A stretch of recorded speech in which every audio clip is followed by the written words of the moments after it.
The soldiers from this center were responsible for planting the flag on Snake Island upon its liberation. It is known that they reached the island using submersibles. Alright y'all, welcome back to Combat Arms channel. Okay, today we're checking out something that was sent to me a lot pretty recently, and this is a video by United24 covering Ukrainian Special Operations Forces.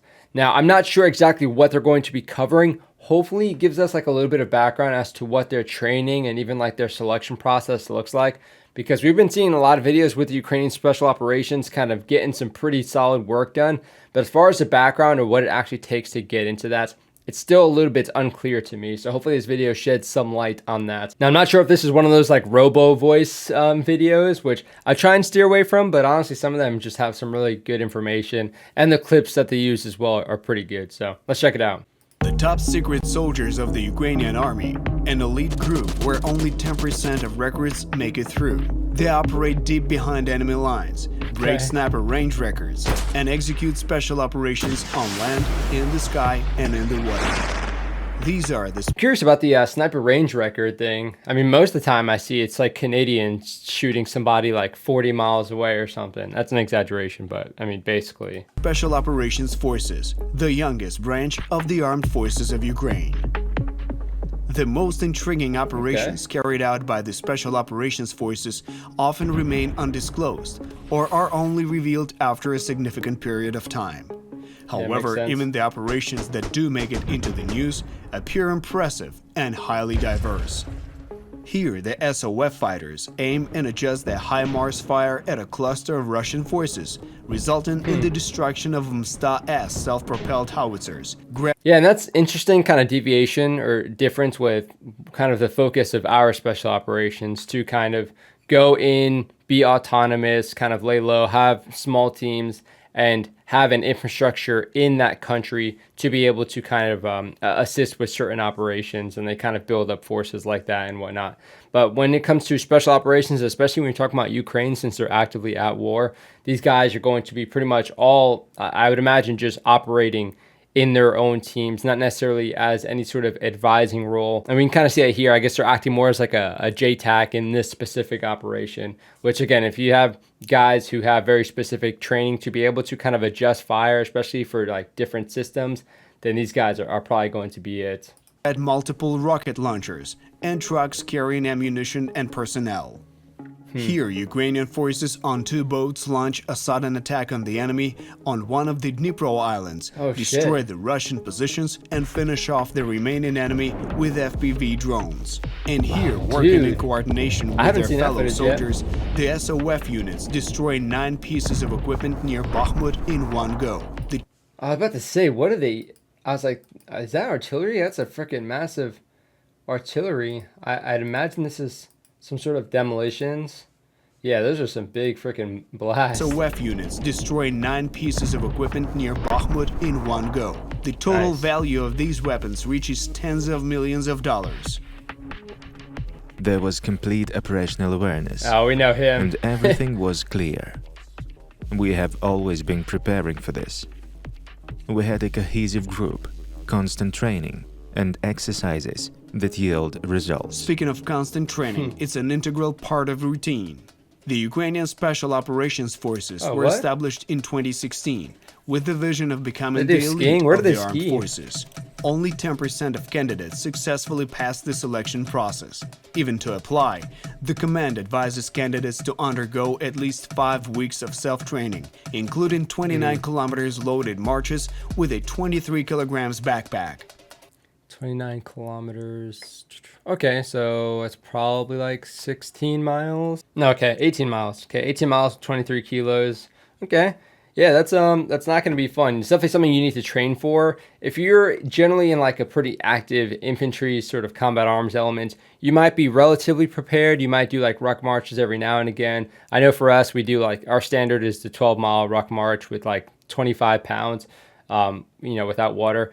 Pretty simple task. I mean, it kind of goes without saying, these guys are probably going to be training themselves up already if that's something that they're aspiring to. If they're even like remotely serious, yeah, you kind of need to make sure that you're testing yourself before you go there, and they test you for you, and then you realize you're not really at the right level as you should be. During the selection, candidates have to live in tents, completely cut off from the outside world. They can only move in bounds or face punishment for breaking this rule. Not everyone can endure the physical demands. Many candidates give up, while others fail the psychological assessment. As a symbol of defeat, they must ring a bell hanging in the middle of the training ground. Those who do pass the selection proceed to receive further training. Each individual specializes in one of the following roles: commander, engineer, weapons specialist, medic, or communications operator. Damn, okay. So I imagine they kind of just pull people from a bunch of different jobs, especially if you're proficient with medical stuff or communications beforehand. It should make sense for them to pull from those fields as well. I know there are like other special operations that pull from very specific units, like the Special Boat Service, for example, the British Special Boat Service, they'll pull from the Royal Marines. And kind of likewise, when you're talking about like other elements like Delta, I imagine they probably pull pretty much exclusively from Green Berets directly. However, every specialization requires basic knowledge of the others. In the summer of 2023, the first woman successfully completed the full course. The prototype of Ukraine's training system is the Q course, which has been utilized by U.S. Special Forces at Fort Bragg for over half a century. The Ukrainian Special Forces adhere to the principle of incorporating the best Western practices. Same applies to weapons. By 2019, the SOF snipers had completely replaced their Soviet weaponry. They're now equipped with well-known American firearms, such as the Savage or Barrett M82A3. But imagine theirs is probably pretty well decked out from what I was able to see. Yeah, I mean, you do see this a lot when it comes to Special Operations unit, especially if they're like a little bit newer. They'll kind of, weigh pretty heavily on the experience of other elements. Like the Special Air Service, I think, was pretty much like one of the OG Special Operations. And then you had like the Green Berets coming up in like the 60s. So yeah, there's always experience to kind of weigh off of as long as you have that at your disposal, and you should definitely use it. Or Barrett M82A3, alongside the Ukrainian UAR-10. As a result, the SOF regularly release videos showcasing snipers hitting enemy targets at distances exceeding 2 kilometers. Yeah, I was about to say, like, those thermals look like, they're kind of struggling at that distance. But when you're talking about that distance, like, yeah, everything's going to be kind of struggling for the most parts. Sheesh. You have to think all the environmental considerations and stuff that go into shots like that. The optics need to be pretty much on par. And when it comes to thermals, that's obviously a lot harder to get to. Wait, a naval center of the Special Operations Forces? The 73rd Naval Center is indeed one of the prominent units within the Special Operations Forces. The servicemen of this center undergo a basic course at a diving school, followed by advanced training as combat swimmers and international training conducted in a NATO country. Dude, the soldiers from this Hell center yeah. were responsible for planting the flag on Snake Island upon its liberation. Although specific details of the operation are undisclosed, it is known that they reached the island using submersibles. Oh, no kidding. In general, the elite force structure comprises 3 main components: Special Forces, Information and Psychological Operations, and Resistance Units. PSYOPs, man. Thanks to this, the Special Operations Forces have been engaging in the most challenging missions across various regions of Ukraine since the first days of the Oh my gosh, that terrain is pretty gnarly for a Humvee. That'd make me a little freaking nervous. Yeah, I also wonder what kind of vehicles these guys operate with. We kind of saw a little bit about like their weapons, but I also wish they kind of went a little bit more into their rifles, because that's what I'm all about. It seems like a lot of them were using kind of like the bullpups. I think it was a version of the Tavor or the TAR-21. I think we might have seen that in a different video, so it might have been an adaptation of that, or it might be proprietary. I'm not really too sure, but yeah, understanding that, the vehicles as well. Usually Special Operations have some pretty sick vehicles at their disposal. Across various regions of Ukraine since the first days of the full-scale war. They fought off the enemy during airborne assaults at the Hostomel airport near Kiev, defended the strategically important Moshchun village, which played a decisive role in the battle for the capital, engaged in fighting in Bakhmut, and were the first to land on the liberated Snake Island. Those Currently, FPV these drones skilled professionals attacking the enemy using both large and small drones. conducting troop landings and repelling enemy landing attempts, Damn, okay. as well as organizing raids into the enemy's rear, both on foot and by helicopters. This footage All is of dope, this man. makes the I gotta Special say, good Operations find. Forces the elite of the Ukrainian. I have full confidence in myself, my abilities, and my people. That We looks have like learned fun. to help and trust each other. No one remains on the sidelines. No one remains on the sidelines during this disaster. The military and volunteers stand united, aware of the grave threat posed by Russia, a threat we are countering every day and will continue to do so. Oh yeah. Man, I also kind of wonder like what other elements they have like at their disposal, because I know they said they had specialties, but I would imagine they probably have like here in the U.S. we have the 160th SOAR, the Special Operations Aviation Regiment.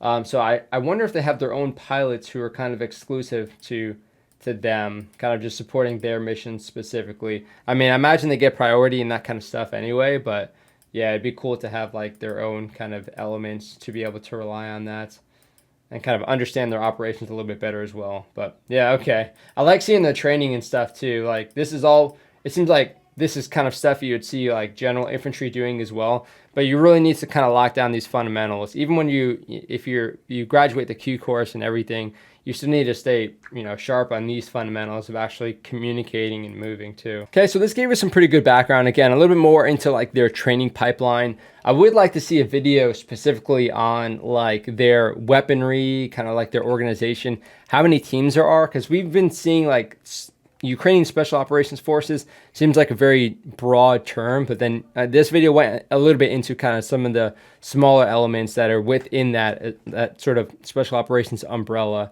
But it would be cool to get like a breakdown. So if you guys have any videos that kind of go over the breakdown as far as, if they're regionally aligned to certain parts, or again, if they kind of have like certain specialties, that'd be cool to learn a little bit more about. And again, just checking out kind of the equipment specifically that they're working with, especially now since the war kicked off. There's a lot of new stuff kind of coming in to aid in these operations, and a lot of Western equipment, I'm sure, as well, kind of going to them. So that would be cool to see. But in general, if you guys have any cool videos, with them doing their operations, I'm more than willing to check that out as well. But I think this video, again, gave us a pretty good background sort of framework for what the Ukrainian Special Operations Forces is.